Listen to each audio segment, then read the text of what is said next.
कहने लगी भरत कुंवर के पास। उनके आग्रह गुरु आज्ञा से उनके आग्रह गुरु आज्ञा से वे रथ पर जाए सवार हुए।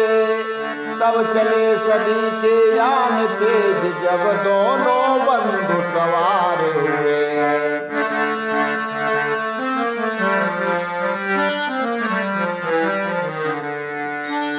दल बल से सज कर चले भरत कोलाहल होता जाता है, कोलाहल होता जाता है। उड़ती है चारों ओर धूल लख कर निषाद घबराता है। उड़ती है चारों ओर धूल लख कर निषाद घबराता है। क्या बात हुई जो राजकुंवर दल लेकर के ये आते हैं। हो सकता है निर्बल विचार संग्राम हेतु ये जाते हैं। हो सकता है निर्बल विचार संग्राम हेतु ये जाते हैं। जैसे माँ कैकेयी की कुबुद्धि वैसे ही सुत उसका होगा, वैसा ही सुत उसका होगा। रघुवर को मार करूं मैं राज निष्कंटक ये सोचा होगा। रघुवर को मार करूं मैं राज निष्कंटक ये सोचा होगा। लेकिन रघुवर से पहले ही सेवक उसका लोहा लेगा। दल बल से कर संग्राम उन्हें कब जीते जी जाने देगा। सारे भीलों को बुलवा कर उसने सबको यूं समझाया।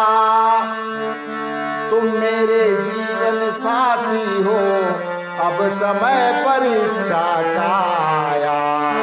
तुम मेरे जीवन साथी हो अब समय परीक्षा का आया। हे बंधु आज हम सबको ही संग्राम भरत से करना है, संग्राम भरत से करना है। श्री राम काज में आज हमें मरने से तनिक ना डरना है। श्री राम काज में आज हमें मरने से तनिक ना डरना है। यदि जीत गए तो निश्चय हम कीर्ति महान कमाएंगे, हम कीर्ति महान कमाएंगे। फिर हार गए तो भी क्या है अति सहज परम पद पाएंगे। यदि हार गए तो भी क्या है अति सहज परम पद पाएंगे। इसलिए आज्ञा मेरी है श्री रघुनंदन जी का हित है, श्री रघुनंदन जी का हित है। गंगा से पार भरत जी को होने देना ये अनुचित है। गंगा से पार भरत जी को होने देना ये अनुचित है। सावधान हो इसलिए हो जाओ तैयार। हे भैया जननी नहीं जनती बारंबार। हे भैया जननी नहीं जनती बारंबार। ले पास हाथ में फिर सारी नावों को शीघ्र डुबा दो तुम, नावों को शीघ्र डुबा दो तुम।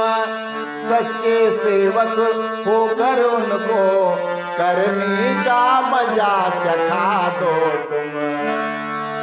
सच्चे सेवक होकर उनको करने का मजा चखा दो तुम। ले शस्त्र अस्त्र सब जल्दी सन्मुख सेना के डटे जाओ, सन्मुख सेना के डटे जाओ। मत एक कदम भी बढ़ने दो, चाहे सबके सब कट जाओ।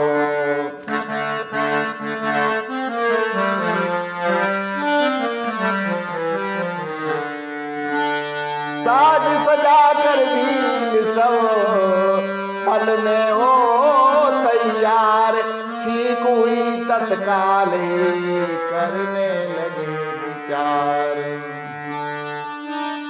यो लगा एक बूढ़ा कहने, देखो ये चीख बताती है, देखो ये चीख बताती है।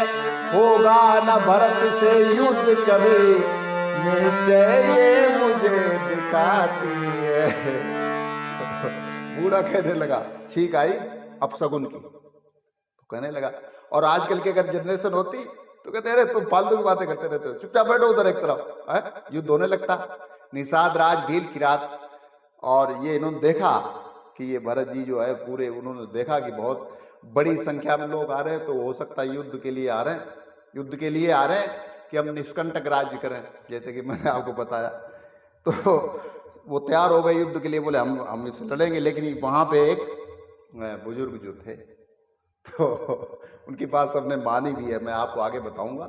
और आजकल तो मानने के तो सवाल ही नहीं पैदा होता, तो बोले तुम एक तरफ बैठो। अच्छा, बड़े बुजुर्गों को भी चाहिए कि उनके भी प्रति जो है, जो नई जनरेशन है ना, जो उनके प्रति भी जो थोड़ा सा वो उनके भी विचारों को भी समझना चाहिए।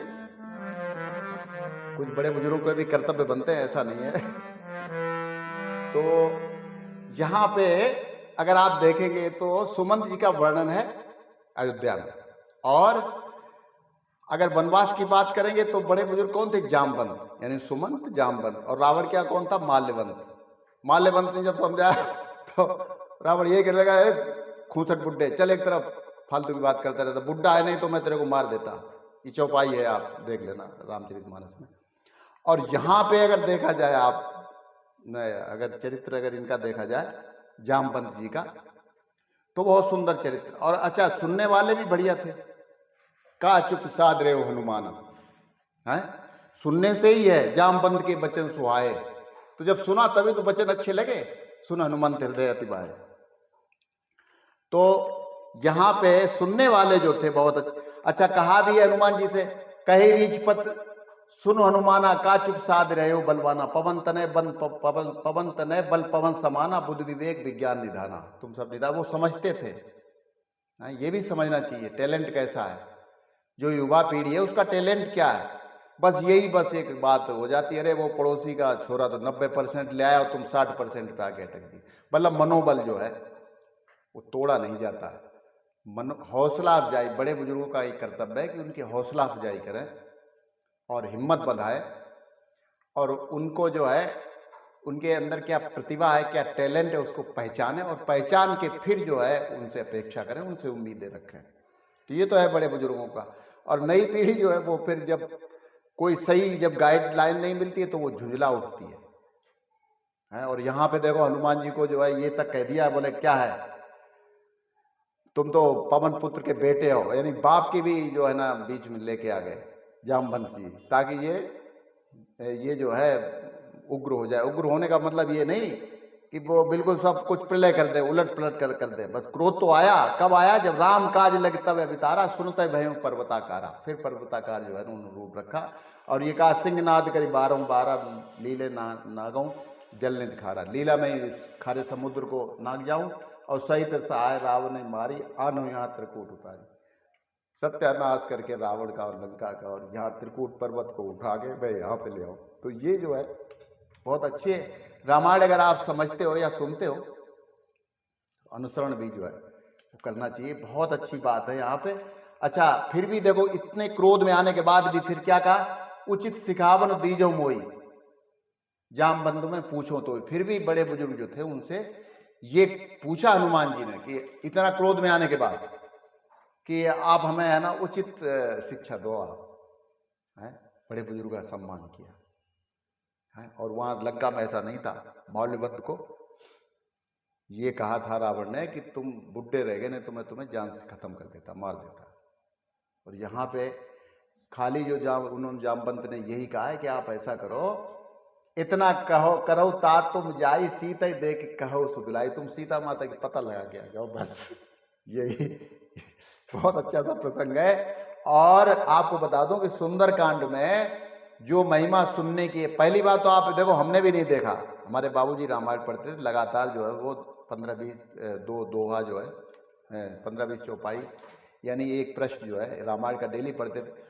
तो उन्होंने सुनने पे जोर दिया था कि आप सुनना सीखो।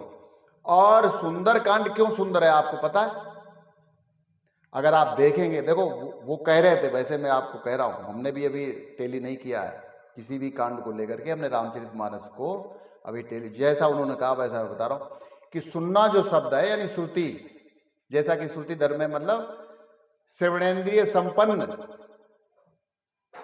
अगर सुनने की बात आती है तो सबसे ज्यादा जो शब्द हैं सुनने के वो सुंदरकांड में सुनाए और वो सुनो और बार बार जो है ना सुनने पे ही फोकस किया गया। अगर पूरी आप सुंदरकांड जो है, और वास्तव में यही जीवन का सुंदरकांड है कि हम उग्र नहीं हो, हम विचलित नहीं हो, परेशान नहीं हो, पहले सुनना सीखें। और सुंदरकांड में सबसे ज्यादा सुनने के शब्द जो है कई बार यानी कई बार रिपीट हुए, और सबसे ज्यादा शब्द जो है वो सुनने पे आए। तो ये है बड़े बुजुर्ग जो है वो नई जनरेशन के विचारों को और उनके महत्व को और उनकी प्रतिभा को समझे, और जो नई जनरेशन है वो जो है बड़े बुजुर्गों का बात को समझे और उनकी बात का अनुसरण करें। और यहाँ पे ऐसे ही हुआ, बुढ़े ने कहा, बोले आप, हमें तो ऐसा नहीं लग रहा कि भरत जी अब तो छींक हो गई है, तो ऐसा तो नहीं लग रहा कि भरत जी जो है युद्ध के लिए आ रहे हो, तो एक बार पता तो कर लें। तो ये आगे है, बड़ा सुंदर सा प्रसंग है, आप लोग हमारे साथ बने रहिए। और आपको मैं एक कहानी मैंने पिछली बार भी सुनाई और मैं फिर दोहरा देता हूं कि एक गांव में आग लगी और सब लोग भाग गए। वहां कौन रह गया? एक तो रह गया अंधा और एक रह गया लंगड़ा। तो जब ये देखा, अच्छा अब लंगड़ा चल नहीं सके और जो अंधा है वो उधर ही भागे जहां आग लगी, कोई समस्या पैदा हो गई। तो उसने, जो लंगड़ा जो था, उसने कहा ऐसा करो तुम मुझे अगर अपने कंधों पर बिठा लो तो मैं आपको इस जलती हुई आग से पार लगा सकता हूं। तो बात समझ में आ गई उसके अंधे को, उसने कंधों में बिठा लिया, दोनों आग से पार हो गए। तो अंधा कौन? अंधी है जवानी, और लंगड़ा कौन? लंगड़ा है बुढ़ापा। तो बस हम यही काम करें, अपने बड़े बुजुर्गों के कंधों पे बैठ जाएं और इस संसार रूपी जलती हुई आग से हम पार हो जाएंगे, पार हो सकते हैं। तो बस आज के लिए इतना ही, कल फिर मिलते हैं। नमस्कार, जय श्री राम।